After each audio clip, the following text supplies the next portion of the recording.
Suara Ibu kedengeran, teman-teman? Terdengar, Ibu. Oh ya, Ibu teh mau coba pakai headset ya, tapi kok nggak masuk. Oke, tapi nggak apa-apa. 18, 19, 20, 21, 22, 23, 24, 25. Ibu.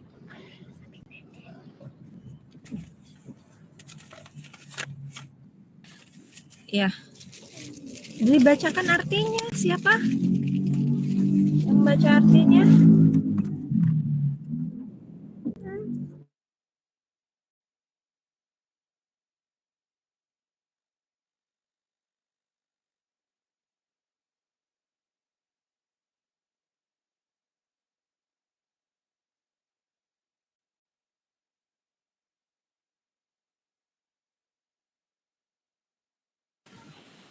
Wahai ahli kitab, sungguh Rasul kami telah datang kepadamu, menjelaskan kepadamu banyak hal dari isi kitab yang kamu sembunyikan dan banyak pula yang dibiarkannya. Sungguh telah datang kepadamu cahaya dari Allah dan kitab yang menjelaskan. Dengan kitab itulah Allah memberi petunjuk kepada orang yang mengikuti keridhoannya ke jalan keselamatan. Dan dengan kitab itu pula Allah mengeluarkan orang itu dari gelap gulita kepada cahaya dengan izinnya dan menunjukkan ke jalan yang lurus. Sungguh telah kafir orang yang berkata, sesungguhnya Allah itu dialah Al-Masih Putra Maryam. Katakanlah Muhammad, siapakah yang dapat menghalang-halangi kehendak Allah? Jika dia hendak membinasakan Al-Masih Putra Maryam beserta ibunya dan seluruh manusia yang berada di bumi. Dan milik Allah lah kerajaan langit dan bumi dan apa yang ada di antara keduanya. Dia menciptakan apa yang dia kehendaki dan Allah Maha Kuasa atas segala sesuatu. Orang Yahudi dan Nasrani berkata, kami adalah anak-anak Allah dan kekasih-kekasihnya. Katakanlah, mengapa Allah menyiksa kamu karena dosa-dosamu? Tidak, kamu adalah manusia biasa di antara orang-orang yang dia ciptakan. Dia mengampuni siapa yang dia kehendaki dan menyiksa siapa yang dia kehendaki. Dan milik Allah seluruh kerajaan langit dan bumi serta apa yang ada di keduanya. Dan kepadanya semua akan kembali. Wahai ahli kitab, sungguh Rasul kami telah datang kepadamu menjelaskan syariat kami kepadamu ketika terputus pengiriman Rasul-Rasul, agar kamu tidak mengatakan, tidak ada yang datang kepada kami baik seorang pembawa berita gembira maupun pemberi peringatan. Sungguh telah datang kepadamu pembawa berita gembira dan pemberi peringatan dan Allah Maha Kuasa atas segala sesuatu. Dan ingatlah ketika Musa berkata kepada kaumnya, wahai kaumku, ingatlah akan nikmat Allah kepadamu ketika Dia mengangkat nabi-nabi di antaramu dan menjadikan kamu sebagai orang-orang merdeka dan memberikan kepada kamu apa yang belum pernah diberikan kepada di antara umat yang lain. Maha benar Allah dan segala firman-Nya.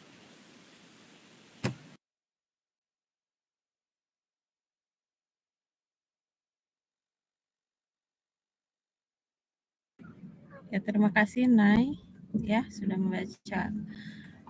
Tadi Nay juga ya yang tilawah dan diborong ya sama artinya ya, double pahalanya ya. Nah teman-teman juga insya Allah kita semua menyimak ya. Baik, kita lanjutkan untuk responsi ya. Kita akan responsi tiga pertemuan, 3 modul ya.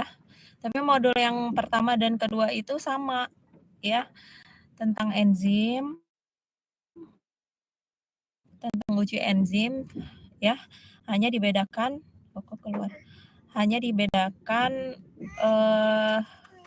ininya, kondisi pH dan suhunya.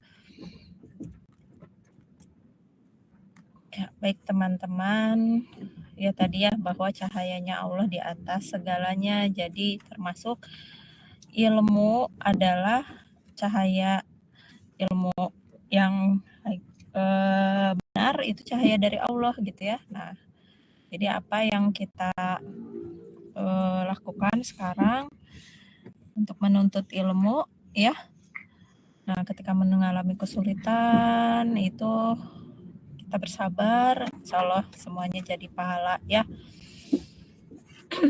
Nah, ini sudah di-share ya. Kita akan melakukan uji aktivitas enzim. Enzim itu kan banyak ya. Enzim itu merupakan apa? Makromolekulnya.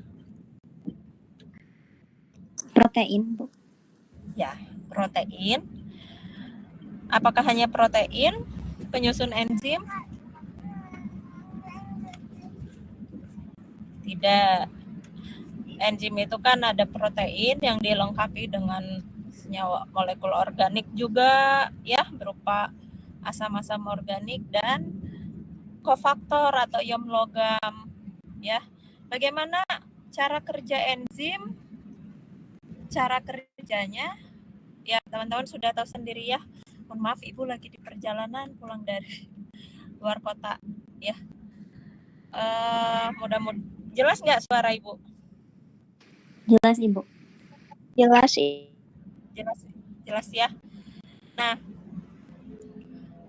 jadi cara kerja enzim itu kan ada enzim bereaksi dengan substrat menghasilkan produk. Itu cara kerja ya. Ibu kemarin mengoreksi soal UTS ya, hasil UTS. Prinsip kerja enzim itu bukan cara kerja ya, tapi misalnya prinsip kerja enzim mengkatalisis reaksi, itu pengertian ya. Pengertian. Jadi kan enzim itu katalisator. Teman-teman menjelaskan prinsip kerja enzim, pengertian enzim kan ya. Nah, prinsip kerjanya adalah enzim menurunkan energi aktivasi suatu reaksi sehingga reaksi berjalan lebih cepat daripada yang tidak menggunakan enzim. Sehingga enzim itu disebut biokatalisator ya, karena menurunkan energi aktivasi. Nah, cara kerjanya ya ada induced fit, ada lock and key ya. Nah, tapi di sini kita akan menguji bagaimana sih menguji enzim itu. Nah, enzim yang kita gunakan pertama ya, kita ini dulu alfa amilase. Amilase itu berarti yang mereaksikan yang bekerja pada substrat apa?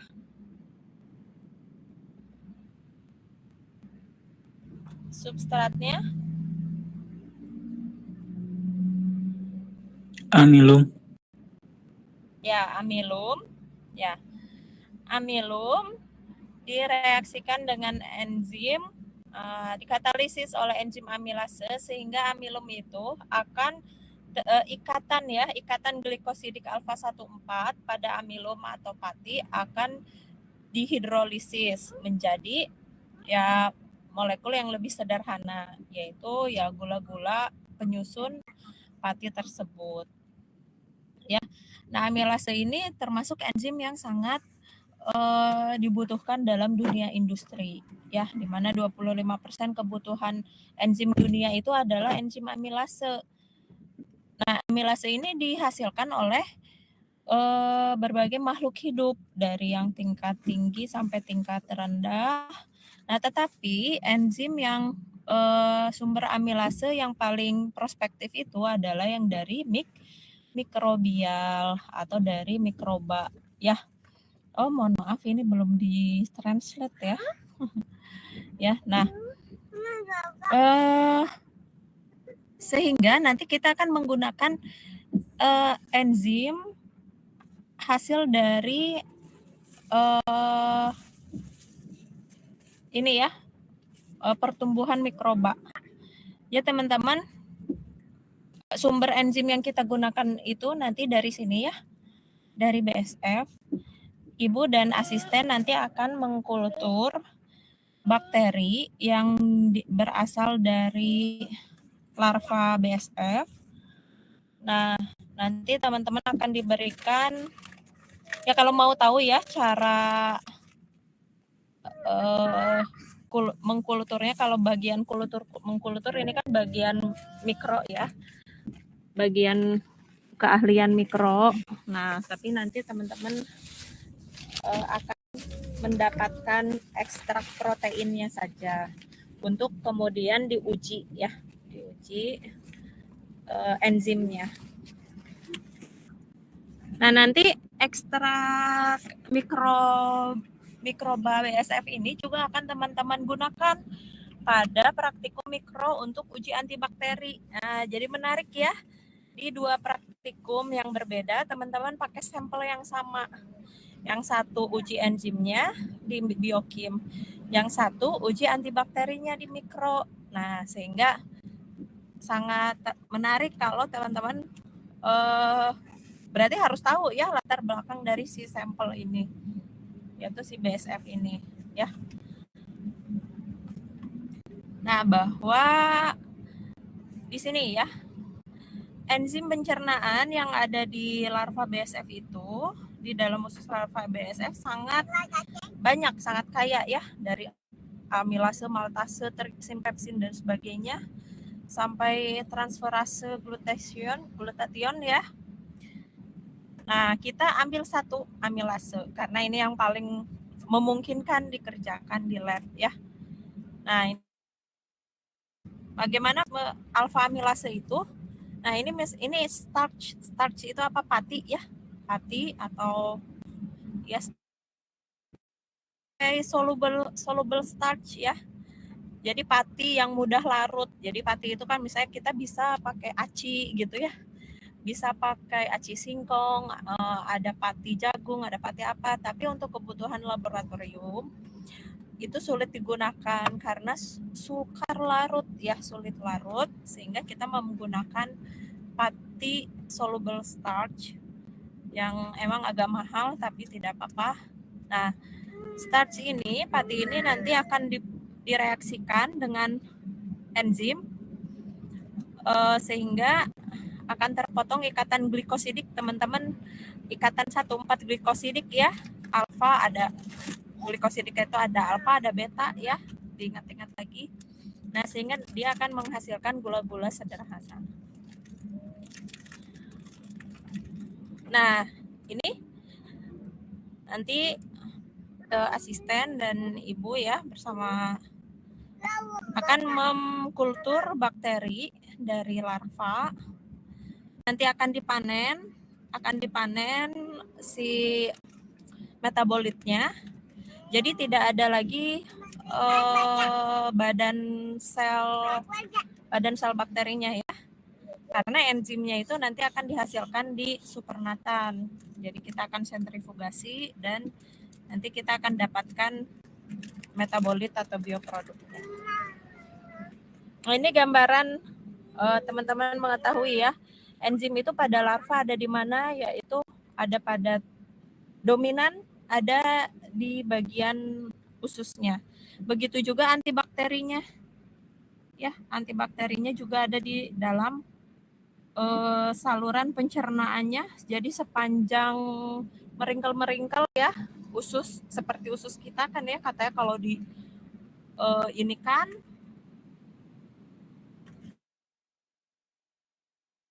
dua kita ya, usus kita itu.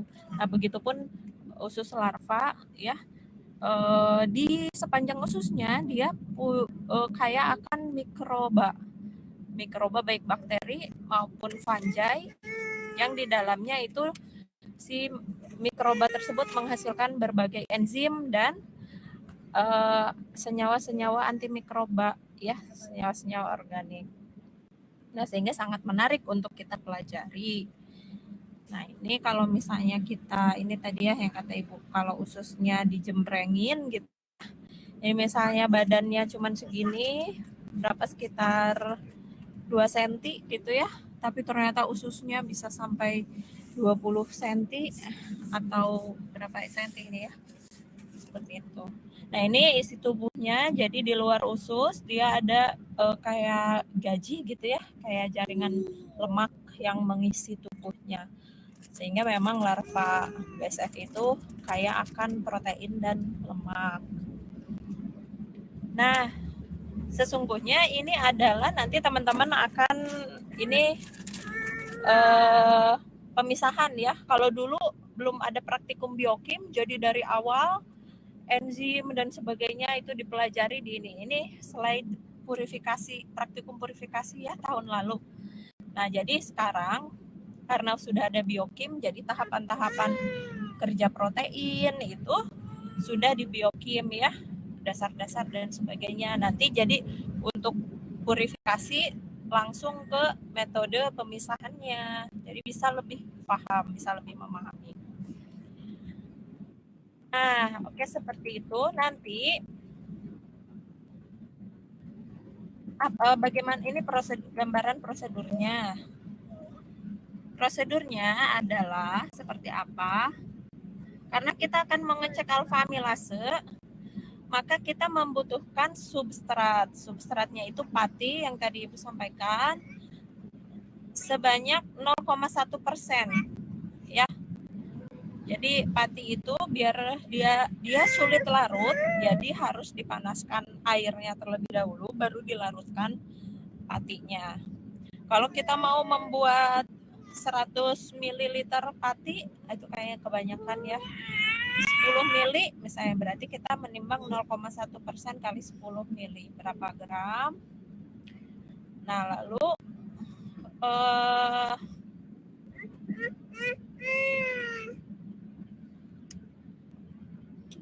100 ini untuk reaksi enzimnya ya. 100 mikroliter pati dengan 100 mikroliter sampel enzim. Sampel enzimnya itu yang tadi hasil metabolit dari bakteri BSF ya. Ini pengerjaannya kalau 100 mikro dan 100 mikro gini di mana nih? Tabung reaksi atau tabung apa menurut teman-teman? Wadahnya Tabung Falcon, Ibu. tabung Falcon. Falcon berapa mili? Kegedean enggak?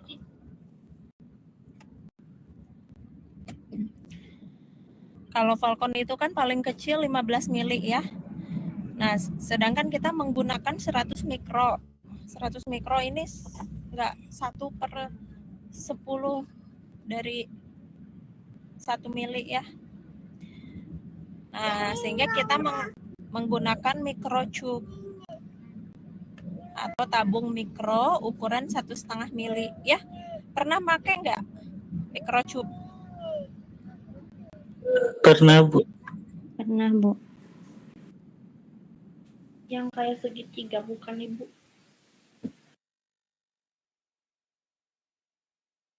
Microchip, memegangnya, membukanya. Jadi kalau cukup dengan jempol dan telunjuk ya. Misalnya, dan ini akan menggunakan mikropipet. Tangan kanan pegang mikropipet, tangan kiri pegang microchip ya. Kalau misalnya udah kerja sendiri harus sudah terlatih. Tapi kalau berkelompok itu bisa saling kerjasama ya. Nah, ditambahkan ininya dulu ya, patinya dulu, baru enzimnya. Nah, lalu diinkubasi. Diinkubasi itu pada apa nih? 50 derajat Celcius selama 10 menit. Nanti ya teman-teman asisten, kakak-kakaknya akan menyiapkan water bath. Water bath itu apa? Air gitu ya, penangas air yang sudah dipanaskan dan suhunya sudah diatur 50 derajat Celcius.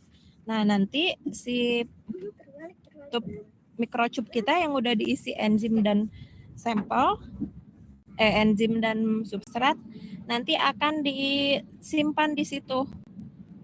Nah, dia akan dipakai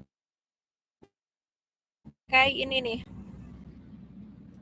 Pakai apa sih microchipnya itu biar pakai steel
Halo?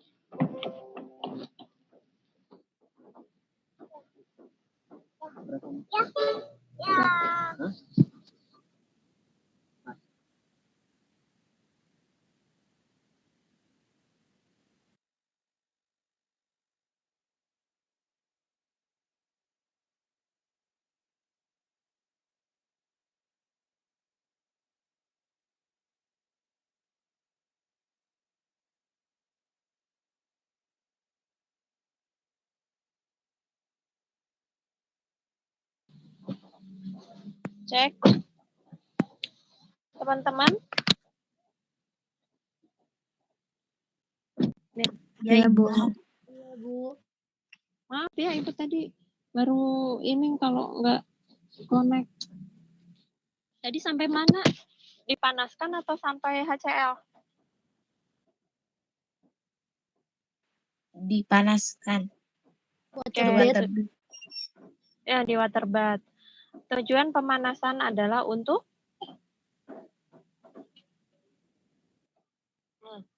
supaya larut. Ada lagi?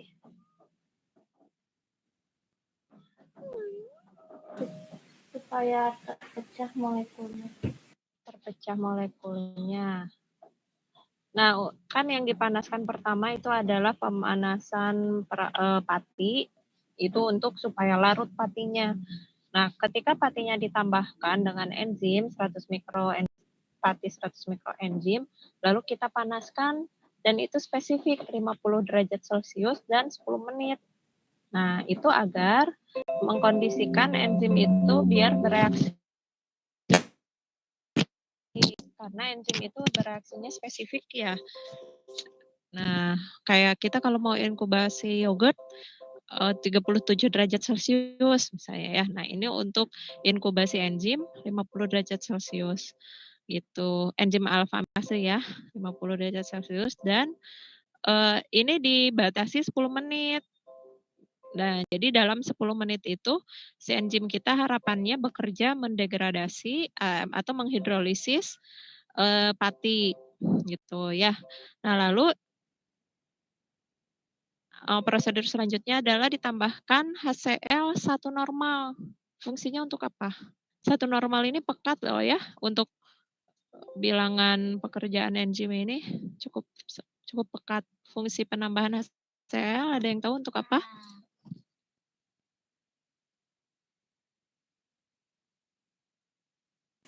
Mempercepat menjadi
Ada Ibu.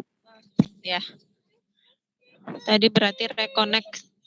Oke, tadi Ibu tanya uji enzim ini adalah uji kuantitatif. Coba Aldi, apa uji kuantitatif?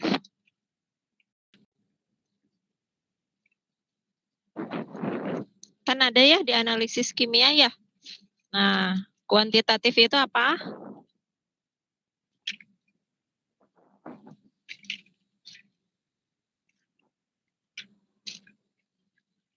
Salma. Dibantu sama Salma. Uji kuantitatif itu apa? Kan uji itu ada kualitatif, ada kuantitatif. Nah, uji enzim ini termasuk kuantitatif. Kuantitatif itu Kalau nggak salah uji kuantitatif itu uji yang memperhatikan kualitas sebuah senyawa. kuanti Kuanti. atau kuali yang kualitas. Oh, Kalau salah Bu. Kalau kuantitas mah itu menghitung perhitungan jumlah senyawa dalam sebuah sampel. ya, jadi kuantitatif itu berarti memperhatikan perhitungan. Jadi terkuantitatif. Jadi kayak tadi dipanaskan, panasnya berapa derajat Celcius? 50 derajat. Nah, itu kuantitatif, terukur gitu ya. Jadi harus ada alat ukurnya pakai apa? Termometer. Lalu waktunya dipanaskan selama berapa menit? 10 menit gitu. Mau 5 menit, 10 menit, 15 menit ya. Nah, tapi kita pakai 10 menit. Nah, itu kuantitatif. Nah, sehingga kita nanti di akhir adalah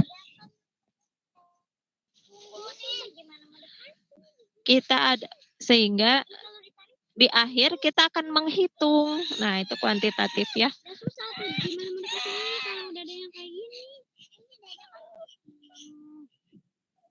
Menghitung aktivitas enzim. Ya. Nah, sehingga pada waktu 10 menit itu reaksinya berhenti, maka harus dihentikan. Yaitu dengan penambahan asam pekat, ACl 1 normal. Jadi nanti pakai stopwatch ya. 10 menit berhenti. Berhentinya itu langsung yang pegang HCl pakai mikropipet ya, 100 mikro udah siap. Masukkan ke mikrotube ya. Diangkat dulu mikrotube yang ada di penangas airnya. Di water bath itu baru dibuka tabungnya, dimasukkan HCl-nya sehingga reaksi enzimnya akan berhenti. Oke. Lalu setelah itu prosedurnya apa lagi?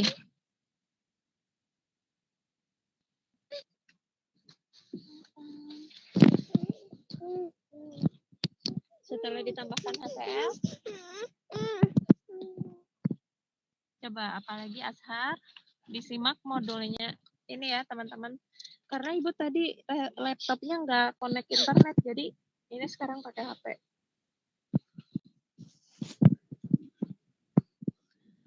Setelah ditambahkan HCl, lalu ditambahkan apa lagi? Ditambahkan kalium iodida.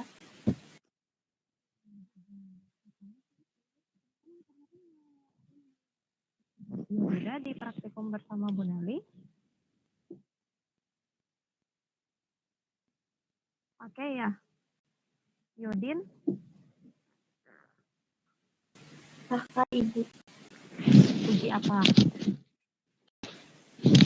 Iodin. Uji apa? Gula? Iodin. Iodin dengan Karbohidrat. Oke, kalau misalnya positif menghasilkan warna apa?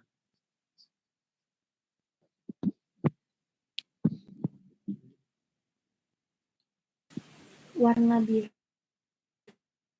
Oke, nah ini juga sama. Oke, warna biru. Kalau mengandung karbohidrat. Nah, kita ini kembali lagi ini adalah uji kuantitatif. Nanti akan teman-teman udah pakai spektrofotometer praktikum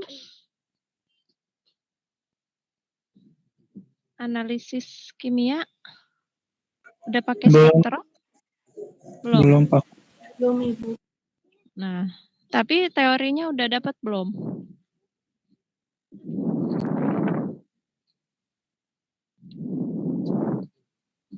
Teori spektrofotometer. Belum. Belum. Nah, oke kita kembali ya. Kita akan tadi setelah ditambahkan HCl baru ditambahkan kalium iodida. Kalium iodida ini nanti akan tadi bereaksi dengan karbohidrat kan? Nah, sebetulnya di sampel kita kan tadi karbohidratnya itu apa, Pak? Pati. Pati itu akan kan sudah bereaksi dengan enzim ya si pati itu. Nah, sehingga pati itu akan menjadi glukosa. Kalau glukosa menghasilkan warna biru enggak dengan itu, dengan kalium iodida?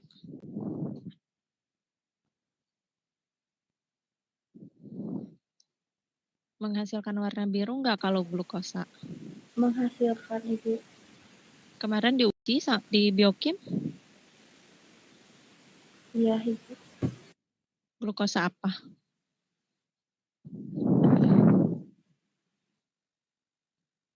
Mungkin itu glukosanya masih dalam bentuk polisakarida. Kalau misalnya sudah menjadi monomernya, ya, monomer glukosa yang satu-satu itu dia tidak akan menghasilkan warna biru, akan tetap kuning.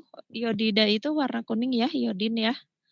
Nah, sehingga pada reaksi enzim, makanya nanti akan dibuat kurva baku ya. Kurva baku itu kurva standar pati berbagai konsentrasi dari pati yang sedikit, ya misalnya bukan sedikit ya itu tidak kuantitatif misalnya. Pati 0,1%, 0,5%, 1%, 2% gitu ya. Akan direaksikan dengan kalium iodida, enzim dan kalium iodida. Nanti akan terlihat kan perubahan konsentrasi pati menjadi glukosa itu berapa banyak. Nah, sehingga perubahan warnanya juga kalau misalnya patinya konsentrasinya beda-beda, perubahan warnanya beda-beda enggak?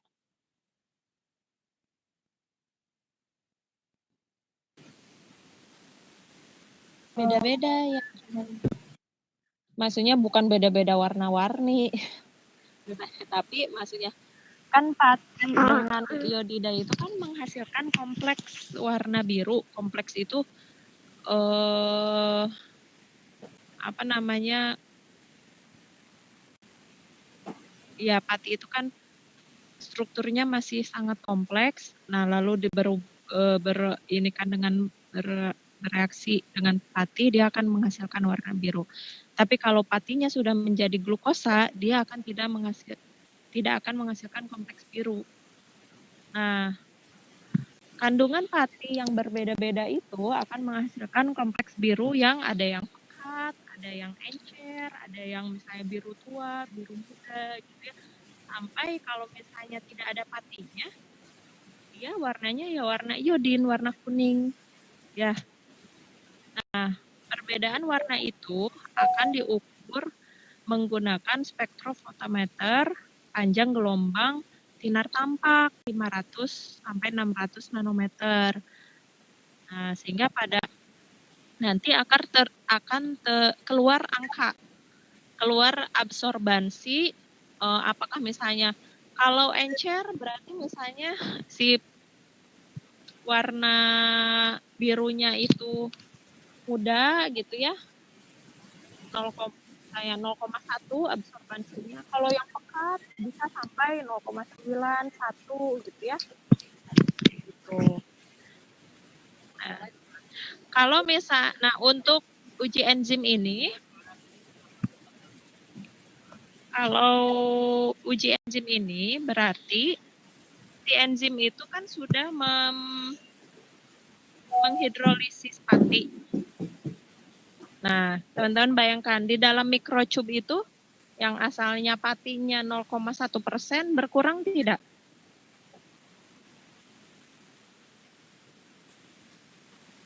Kan kita tadi nambahin pati 0,1% ya. Berkurang nggak patinya? Ya berkurang kan kalau misalnya enzim jadi produk kan, patinya berkurang, produknya bertambah. Ya, nah jadi nanti ketika direaksikan dengan kalium iodida, nanti dia akan berubah warna. Nanti teman-teman ini jadi pengamatan, ada yang warnanya biru tua misalnya ya, ada yang birunya muda, bahkan mungkin ada yang tidak berwarna biru.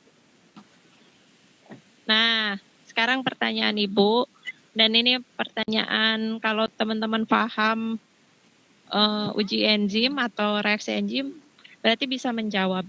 Kalau enzimnya bekerja dengan baik, dengan bagus pada substrat, dia akan menghasilkan warna apa? Birunya semakin pekat, apakah enzimnya semakin bagus? Atau justru yang tidak berwarna biru yang bagus? Siapa yang bisa jawab? Yang tidak berwarna biru. Ya, kenapa? Soalnya kan kalau yang biru si karbohidratnya diikat oleh KI yang iodida itu. Jadi masih dalam bentuk makromolekul. Kalau misalkan kalau yang nggak berwarna, berarti dia udah jadi produk, udah diurai sama enzim. Ya. Ya betul ya, seperti itu. Jadi ini disebut juga uji kolorimetri. Kolorimetri itu color ya. Color itu adalah warna, metri itu pengukuran. Jadi pengukuran berdasarkan warna yang nanti terkuantifikasi dengan spektrofotometer. Nanti absorbansi yang keluar di alat spektrofotometer itu akan kita gunakan di rumus yang ada di bawah, paling bawah untuk mengukur seperti itu ya. Nah, tadi betul ya kata Indra, kalau misalnya enzim kita aktif, berarti dia sudah bisa dengan baik menghidrolisis ikatan glikosida dan menjadi glukosa, dan glukosa itu tidak akan menghasilkan warna biru. Nah, seperti itu teman-teman yang modul 1. Modul 2 juga sama seperti ini, hanya dibedakan kondisinya. Ada yang ditanyakan nggak? Sebelum kita lanjut.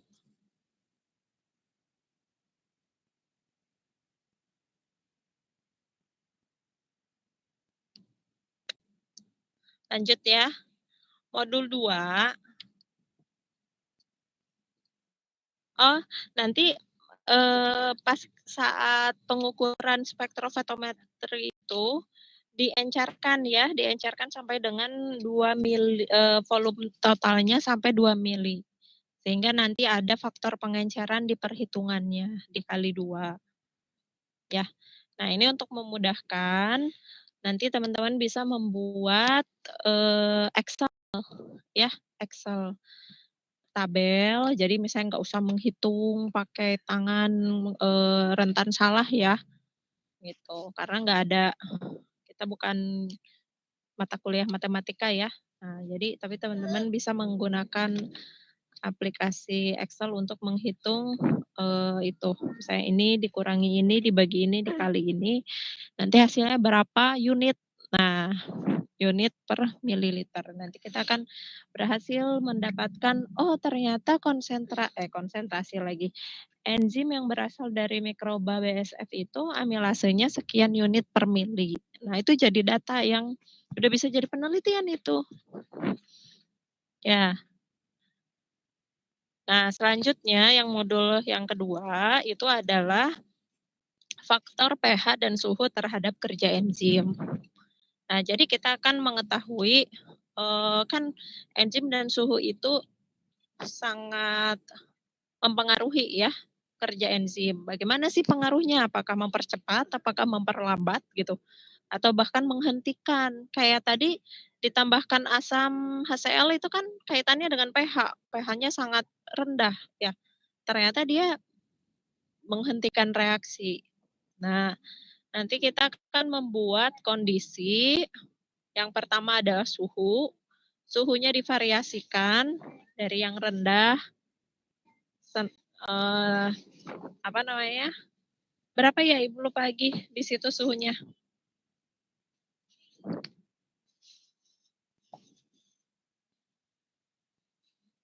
Berapa saja yang digunakan di modul 2 suhunya? Ya di prosedur.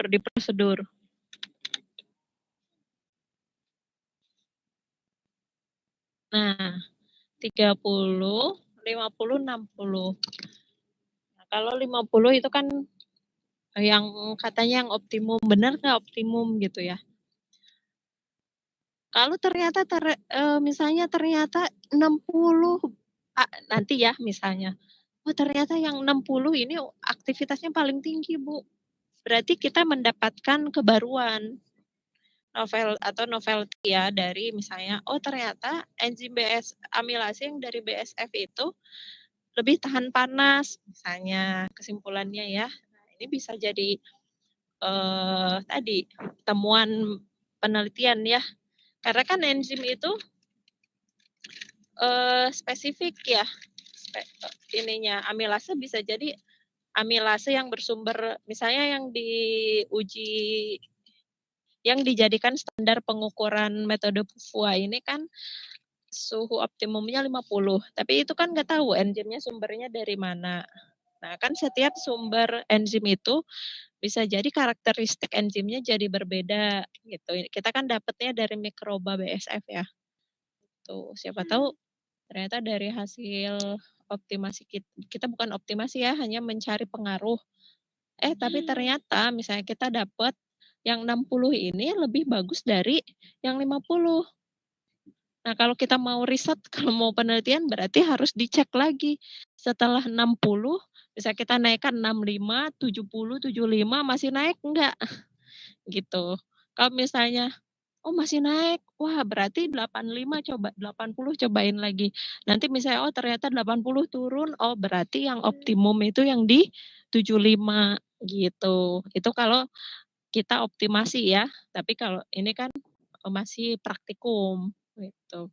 Itu buat ide skripsi ya, kalau teman-teman mau misalnya optimasi suhu kerja amilase dari BSF misalnya gitu. Nah, yang pertama itu suhu, yang kedua pH. Jadi yang diatur suhu itu adalah suhu inkubasinya di water bath. Jadi nanti water bath itu beker gelas.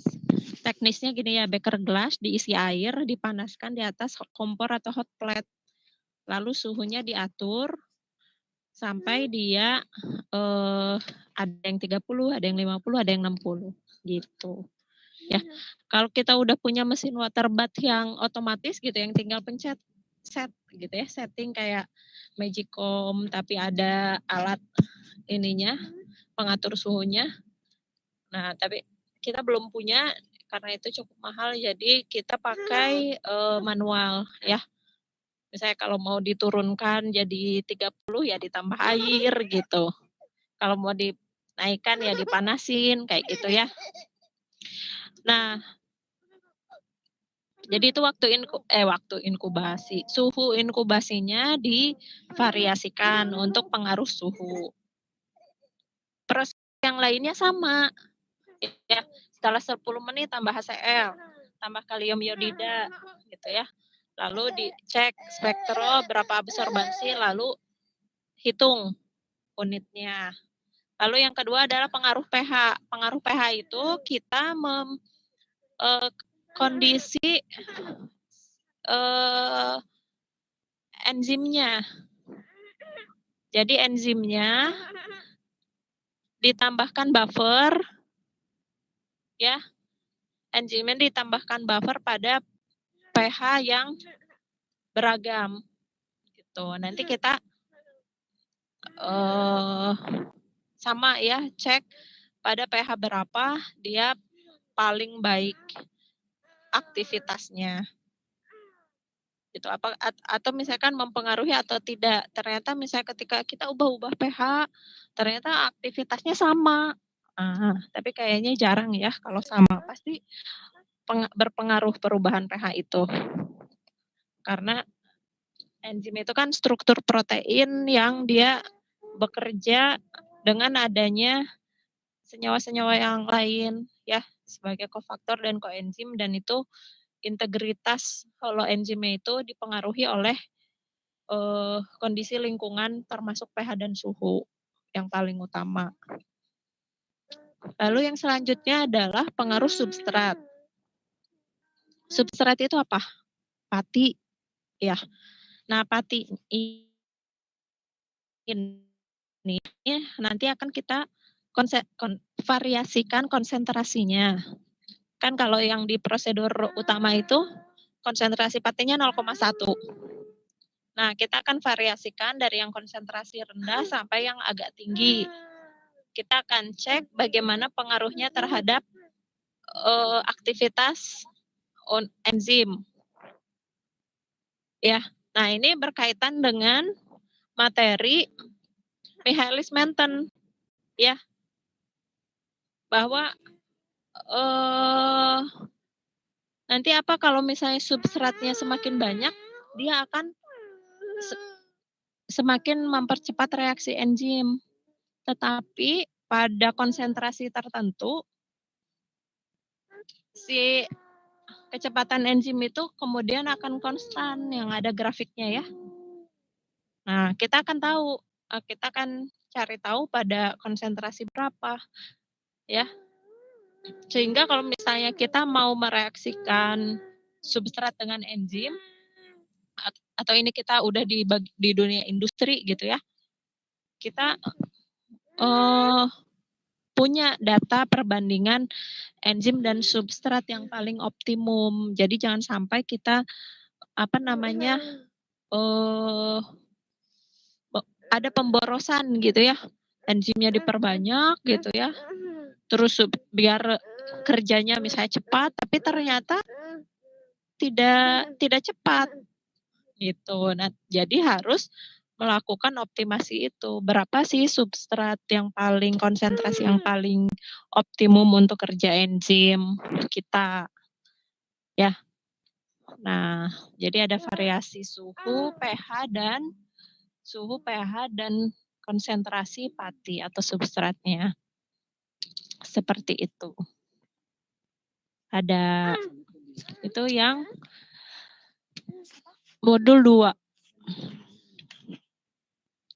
Ini bisa jadi karena pekerjaannya itu sama dan bahan-bahannya juga sama. Ini bisa jadi bisa kita satukan 2 modul itu dalam satu waktu. Sehingga nanti kita bagi-bagi tim, bagi-bagi pekerjaan. Gimana? Biar menghemat waktu.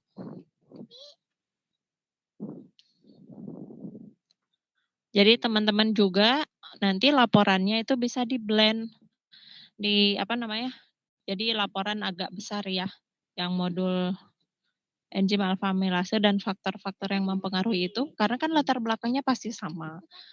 Ini pasti sama, ya. Nah, jadi nanti tinggal ditambahkan tujuan. Jadi tujuannya asalnya 1 jadi 2. Seperti itu ya. Ada pertanyaan nggak? sebelum kita lanjut ke modul 3.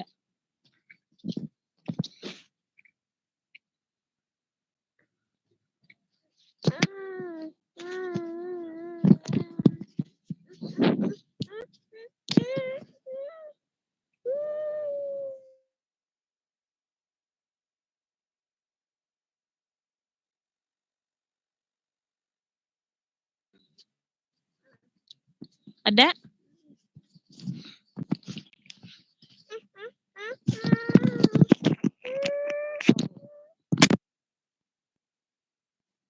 Ibu, izin bertanya.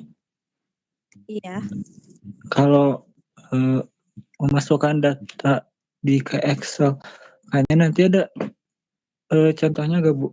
Pakai rumus yang mana aja? Teman-teman, ya nanti Excel nih. Ibu tadi mau share, udah nyiapin ya file Excel yang contoh tahun sebelumnya. Mudah-mudahan nih udah bisa connect. Tapi teman-teman nanti siapkan data tabel. Ya, berarti tabelnya apa nih? Kalau misalnya yang ini, berarti tabelnya adalah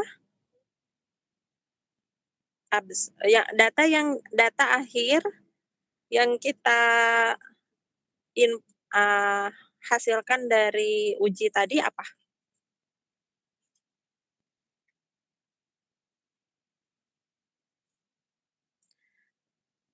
Nilai absorbansi. Jadi nanti kita bikin misal nomor, nama sampel misalnya ya, absorbansi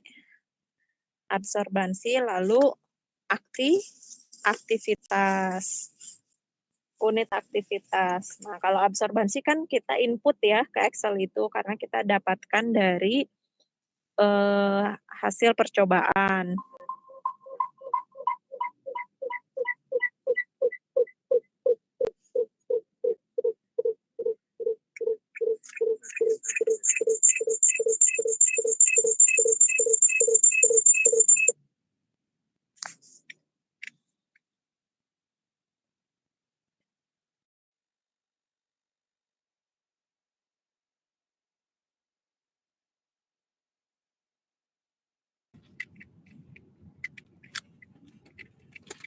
Nah, ini contohnya ya.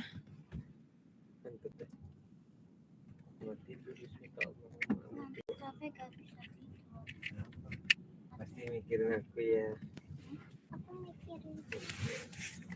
Nah, ini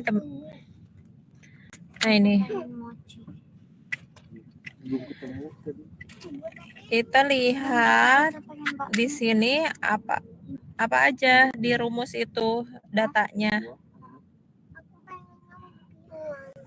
Nah, ya. Jadi untuk menghasilkan aktivitas itu kan absorbansi blanko. Blanko itu apa? Blanko itu sama seperti, pokoknya isinya sama seperti ini kita ya, sampel kita, sampel yang ditambahkan HCl, ditambahkan pati, ditambahkan apa, hanya tidak ditambahkan enzim. Blanko itu. Enzimnya diganti dengan air. Nah, itu adalah blanko. Nah, jadi kita harus ngecek dulu. Pertama kali sebelum ngecek sampel, cek absorbansi blanko. Makanya di sini tuh Ibu. Blanko absorbansinya 0,519. Jadi blanko ini adalah semua pelarut kecuali enzim, ya, tanpa enzim. Jadi blanko ini kayak kontrol negatif gitu loh. Nah, baru ini misalnya nama sampel,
otomatis. Nah ini dapat ya, Ibu melakukan waktu itu banyak ya sampelnya itu. Ini sama sih dari BSF juga waktu itu, waktu penelitian tahun 2020 ya, penelitian yang dari Pemkot Cimahi itu 8, jadi kelihatan tuh, oh mana yang paling besar. Nah ternyata yang paling besar ada di ekstra kasarnya ya, ekstra kasar ini teh semua bakteri. Kalau yang P1 yang ada nomor-nomornya ini satu bakteri, jadi bakterinya diisolasi dulu baru diproduksi enzimnya. Nah lalu ini, ini ya, nah ini yang paling besar yang M8 tuh, jadi kita dapat data seperti itu ya teman-teman. Nanti bagusnya sih bisa menyiapkan sendiri tabel ini. Kalau dikasih template ininya Excelnya kayaknya teman-teman coba dulu ya bikin tabel kayak gini terus bikin rumusnya. Nah nanti kalau ada kesulitan bisa diinikan itu ya Indra. Nah Ibu juga ingin menunjukkan tadi visualisasi hasil ujinya sebentar tadi Ibu. Nah, ini teman-teman yang hasil data tadi Ibu udah publikasi ya sama teman-teman. Nih ada Ibu, Bu Nelis. Ya, teman-teman juga bisa searching, bisa download. Nah, ini isolasi bakteri penghasil alfa amilase dari BSF. Nah, ini masih ya, ini publikasi internasional tapi masih yang skala ini ya, bukan Scopus. Tapi lumayan lah ya.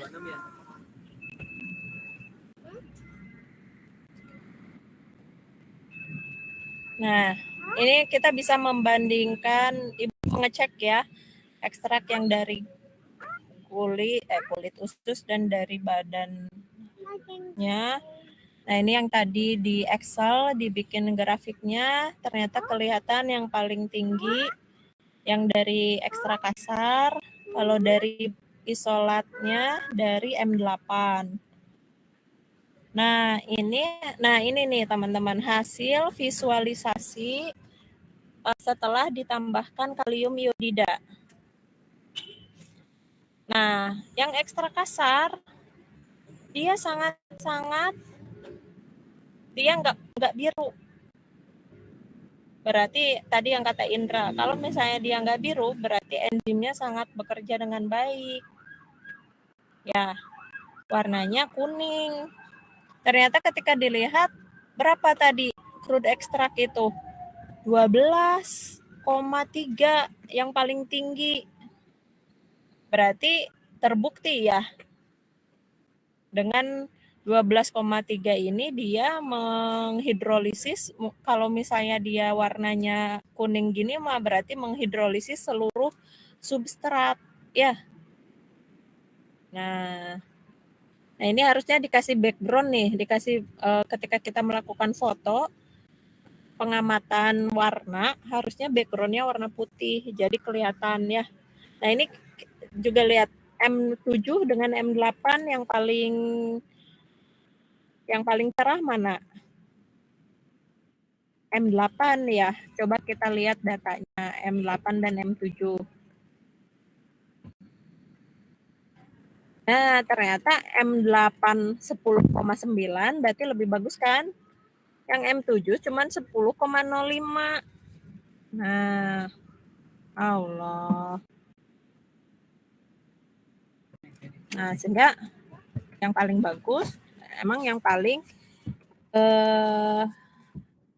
encer ya warnanya, yang paling dar. Berarti si patinya sudah bereaksi sudah bisa dihidrolisis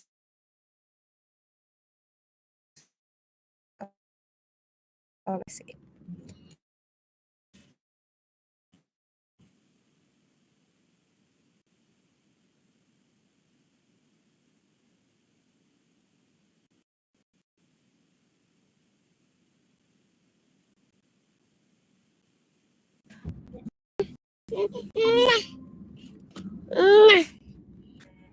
Yaitu kufet. Ini ada yang mau ikut ngajar. Ya, udah cukup ya.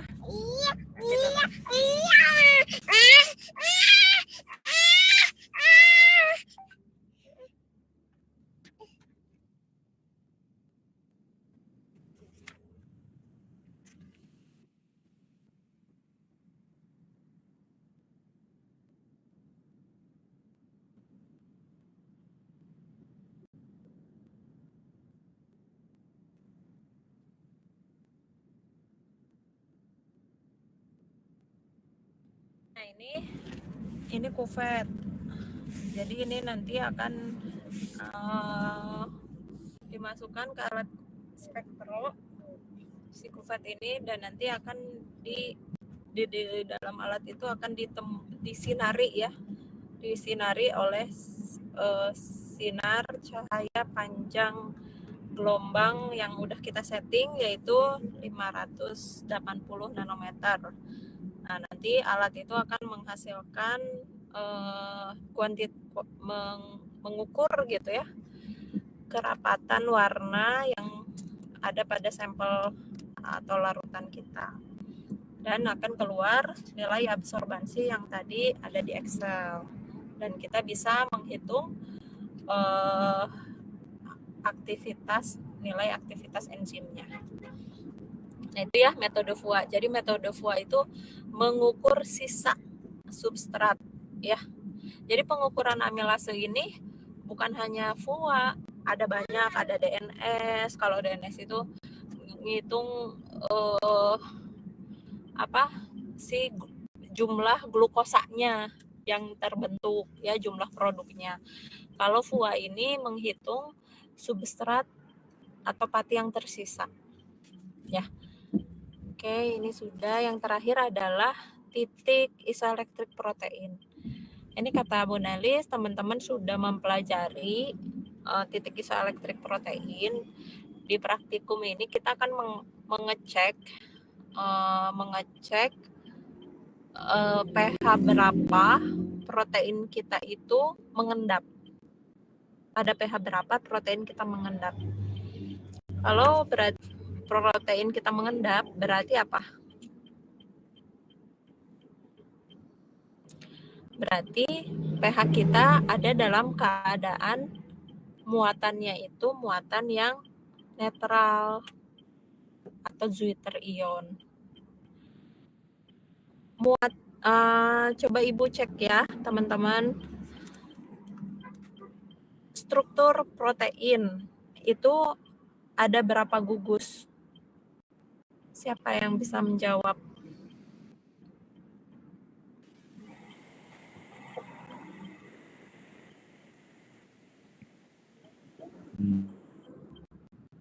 Ya, gugus pada protein Ada 2, Ibu. Ini siapa? Nai.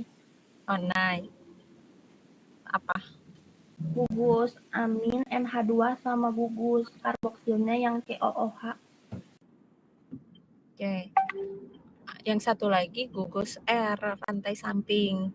Tapi betul ya, gugus utamanya ada yang amin dan karboksilat. Kalau yang sifatnya asam apa?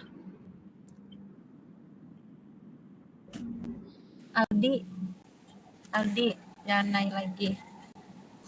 Maaf ya Ibu, meni Aldi wae, keingetannya Aldi. Gugus pada asam amino yang sifatnya asam.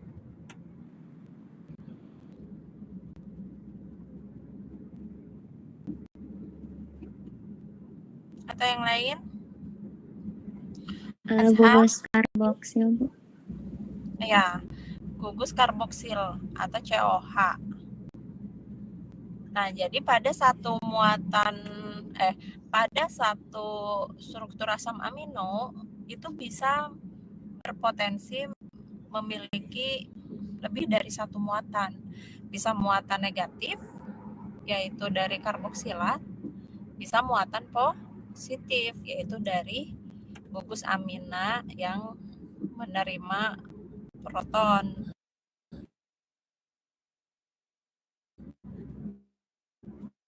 Ibu ngajar enzimologi, purifikasi, struktur protein ini akan terpakai dan masih banyak yang terbalik-balik katanya. Yang sifatnya asam, yang NH3+ katanya, karena banyak H+-nya. Bener nggak?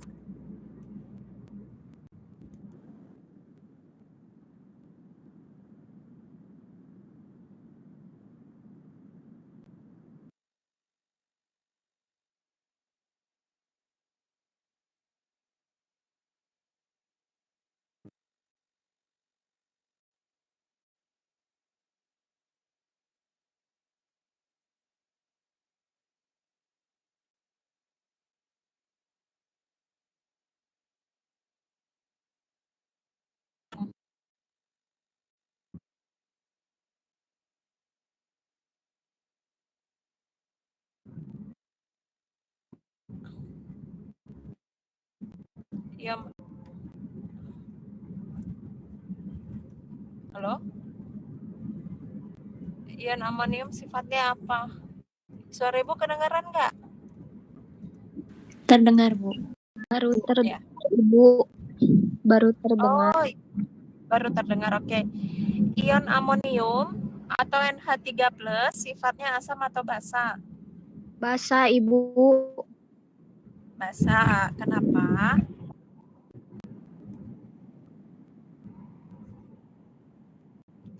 Ya, jadi ini di angkatan atas-atas ini masih banyak yang keliru. Ada yang bilang NH3+ itu sifatnya asam karena banyak H+-nya. Salah ya, karena NH3+ ini justru menerima H+. Kalau H+ yang menghasilkan asam itu adalah yang mendonorkan H+. Kalau NH3 ini dia akseptor proton atau menerima, jadi bersifatnya basa. Namanya juga amonia, amonium ya. Itu. Nah, sehingga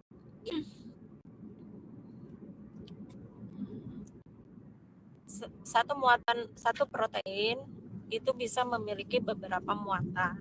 Nah, ini yang akan kita cek pada pH berapa protein kita memiliki pH yang netral. Netral itu maksudnya adalah muatannya sama, ya, muatan positif dan negatifnya sama. Nah, asam amino atau protein yang bermuatan ini kan kayak ion ya. Ion itu kalau misalnya dalam larutan dia akan larut. Ya, tetapi ketika si ion ini muatannya itu sama, dia tidak akan larut. Bahkan atau dia akan mengendap. Ya.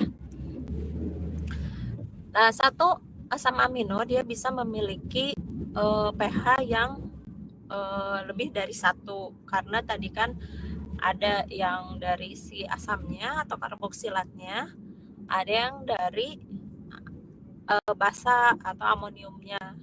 Sehingga menentukan titik isoelektrik itu adalah menjumlahkan 2 pH dibagi 2 atau dirata-ratakan, sehingga kita akan menemukan titik isoelektriknya. Nah, untuk prosedurnya kita sangat simpel sebetulnya. Kita menyiapkan 5 tabung reaksi yang diisi sebanyak 1 mili larutan sampel. Sampelnya mau apa? Nah, nanti bisa divariasikan ya setiap kelompok. Ibu ada albumin, ada juga albumin kita bisa ambil dari putih telur ya. Ada sistein ini komersil punya ibu. Bisa juga dari enzim yang tadi ya, dari enzim maggot. Nah, itu sampelnya. disimpan 5 mili ke 5 tabung masing-masing 1 mili, lalu ditambahkan 1 mili buffer asetat. Setiap tabung beda-beda ya, ada yang pH 3 sampai pH 8. Nah, lalu amati. Nah, teman-teman amati mana dikocok ya, mana yang kekeruhannya misalnya pada waktu diberikan buffer kayak gimana kondisinya. Jadi nanti ada tabel pengamatannya ya. Misalnya keruh, sangat keruh sekali atau gimana. Pada waktu 10 menit dan pada waktu 30 menit. Mana yang paling menghasilkan endapan paling banyak, kemungkinan dia adalah titik isoelektriknya. Lalu dipanaskan. Yang tadi di penangas air. Nah, ini kuantitatif atau kualitatif? Kalau ini kualitatif. Karena apa? Pengamatannya berupa pembentukan endapan, diamati ya secara mata gitu kan, tidak dihitung, tidak ada hitung-hitungannya. Nah, lalu juga dipanaskan di penangas airnya, nggak ada berapa lama, berapa derajat gitu kan. Ini untuk apa tujuannya dipanaskan? Untuk dia biar larut, karena kalau misalnya tadi kan masih memiliki muatan-muatan pasti larut. Nah, kita bantu dilarutkan dengan pemanasan. Tapi kalau misalnya dengan pemanasan dia memang tidak punya muatan atau muatannya seimbang, sehingga dia tetap akan menjadi endapan. Maka itulah pH isoelektriknya atau titik isoelektrik. Misalnya ini Ibu random ya, ngacak nggak tahu isoelektrik asam amino itu berapa. Misalnya albumin di pH 8,4 misalnya ya, mengendapnya. Oh, berarti titik isoelektrik albumin adalah 8,4 gitu. Ya, seperti itu. Ada yang ditanyakan?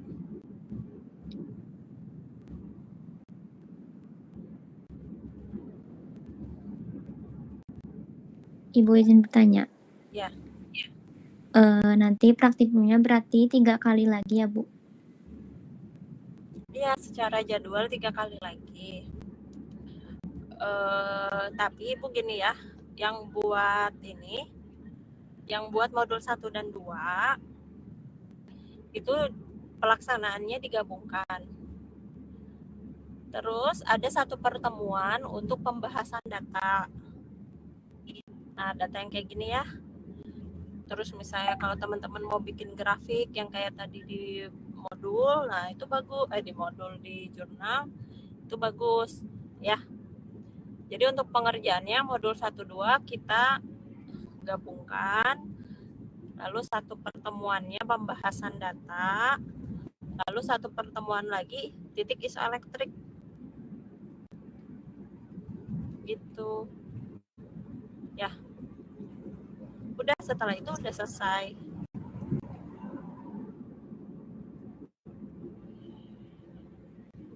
Baik, Bu. Ya. Nah, lalu Ibu juga tadi dikontak sama Pak Fauzi ya untuk praktikum mikro, uji antibakteri. Terus Ibu nanya ke Pak Fauzi, emang udah kita belum pernah ya responsi uji antibakteri, betul kan? Belum, Ibu. Tapi kalau nggak salah, Ibu waktu itu pernah bilang sekalian sama responsi waktu mikrobiologi, Bu.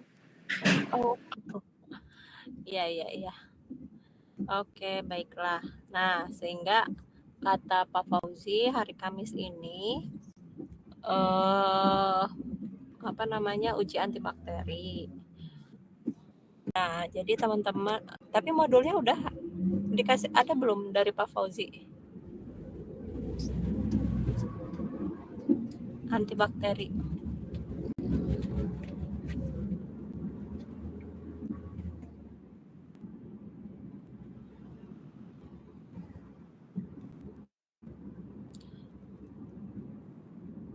Nah, Ibu nanti ingatkan ya di hari maksimal berarti di hari Rabu ya.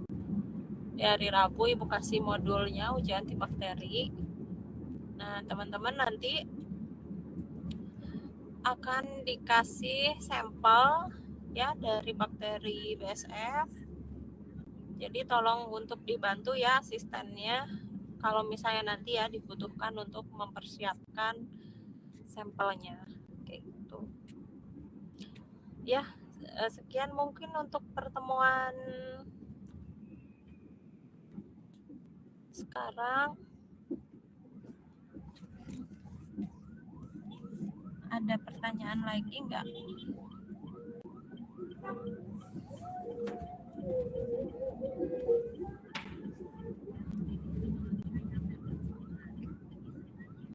Ini Bu, tadi dicek udah ada buat modul antimikroba. Oh iya. Boleh kirim ke Ibu enggak?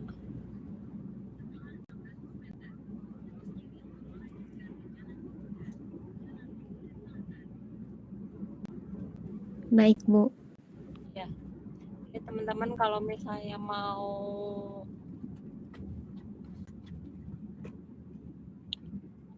ini bioklim ya. Oke, kayak gitu mungkin ya kalau tidak ada lagi. Oke, terima kasih Afla. Itu Ibu kirim. Lalu juga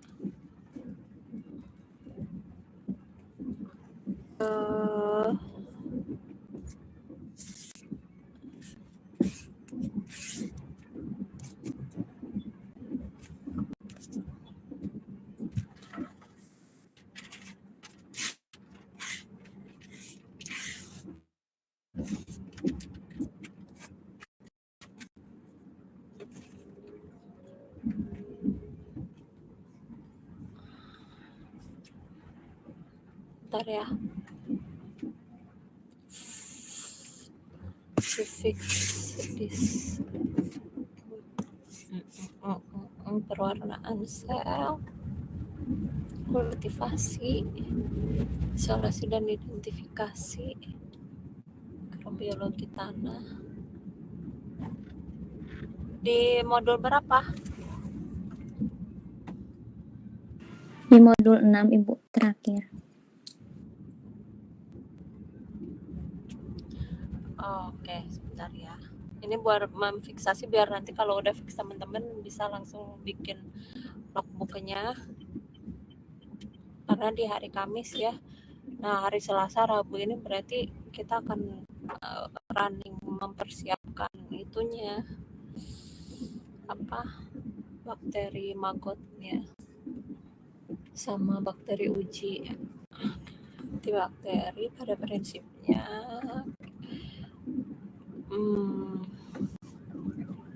oke, kita pakai cawan petri. Nah, ini pakai bahannya. Ini bukan Na ya. Kita pakai MHA, Multon Hilton Agar. Lalu ini Sarkina kita nggak punya. Kita pakai, nanti teman-teman akan dibagi ya. Ada yang E. coli, ada aureus sama acne, Cutibacterium acne. Boleh kita ininya pakai ampicillin ya. Ampicillin bisa ke semua ketiga itu. Tips larutan dapar kayaknya enggak. Nah, ini kita pakai MHA ya. Agar MHA suspensinya Cutibacterium acne atau Staphylococcus aureus. Nah, ini nanti MHA dituangkan lalu diikuti dengan penuangan bakteri. Bakterinya 100 mikro. Ini tidak tercantum ya berapa banyak ya. Lalu nanti ampisilinnya juga sudah disiapkan. Nah, nanti teman-teman akan melihat ya, kemarin kan kita belajar di mikro itu sterilisasi antibiotik, ini pakai filter ya. Nah, nanti juga sekalian belajar filter untuk mensterilkan antibiotik.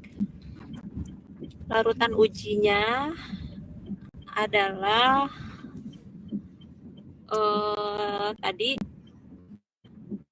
kulit dari bakteri maggot, lalu kertas cakramnya, betul ya, nanti akan direndam dengan antibiotik dan direndam dengan bakteri, lalu kita tempelkan di atas agar MHA yang sudah memadat, lalu di pre-inkubasi, lalu diinkubasi selama 24 jam, lalu diamati zona hambat pada mediumnya.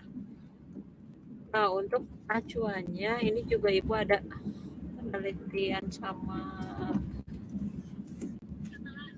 bentar ya.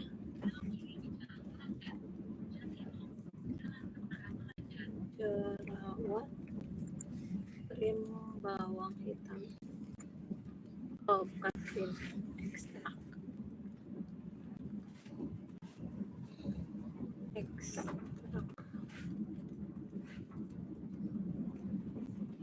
Ya. Ini teman-teman buat gambaran, bisa baca paper Ibu ya waktu bareng-bareng sama Bu Wulan juga.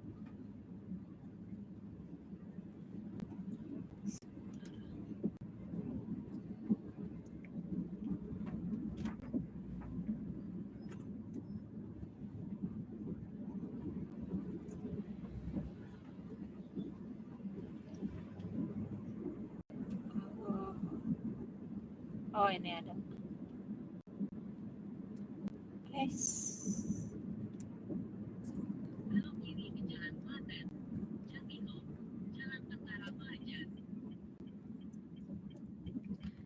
Itu perubahannya ya tadi di MHA dan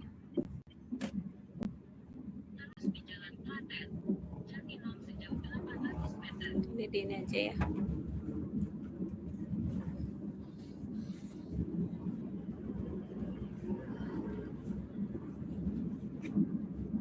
Nah, ini teman-teman ini sangat membantu ya kalau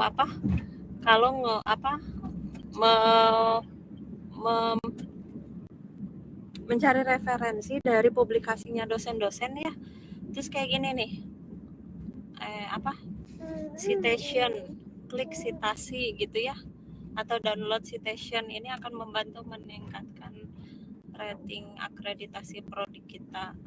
Misalnya citasi gitu. Ya. Nah, misal ya kalau searching apa. Nah, terus dijadikan acuan di laporan atau di teman-teman nulis paper. Nah, itu sangat baik, sangat bagus.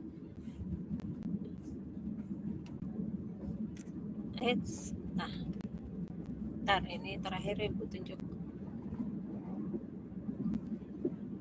Nah, ini uji antibakteri juga sama, tapi ini Pak dari ekstrak bawang hitam, kalau kita dari ekstrak bakteri maggot ya. Nah, ini gambarannya. Saya gambaran kerjanya seperti yang dilakukan di sini.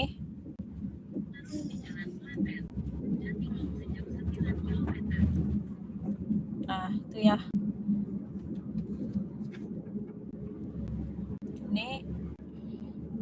Ini kontrol positifnya nanti kita akan pakai ampicillin. Kontrol negatifnya itu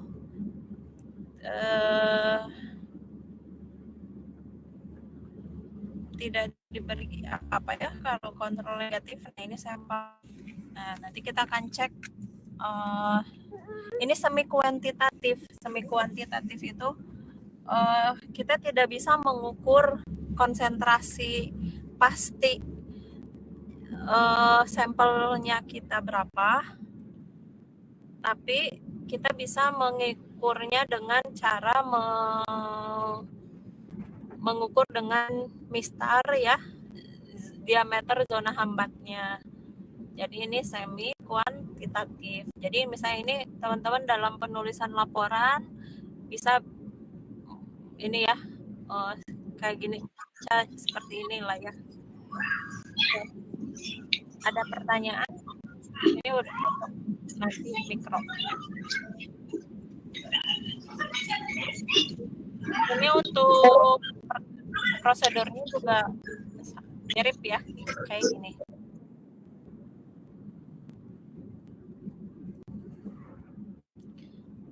Ini prosedur uji aktivitasnya dari mulai yang ini nih, 3.2. Oke, teman-teman begitu ya. Mudah-mudahan udah jelas semuanya. Kita akhiri. Udah?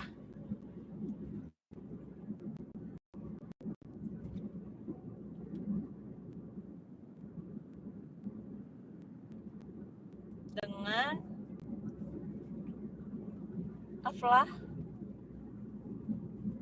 Aflah ngecek kehadiran. Tolong dicek ya. Ibu lagi gak buka ini. Ya, kita akhiri dengan doa akhir majelis. Subhanakallahumma bihamdika asyhadu an la ilaha illa anta astaghfiruka wa atubu ilaik. Terima kasih. Nanti ketemu Ibu di hari Kamis ya, praktikum mikro. Baik, Bu. Ya, Terima kasih banyak, Bu. ya, hari Senin praktikum biokim. Yuk, terima kasih. Assalamualaikum warahmatullahi wabarakatuh. Waalaikumsalam warahmatullahi wabarakatuh. Terima kasih Ibu. Ya, sama-sama.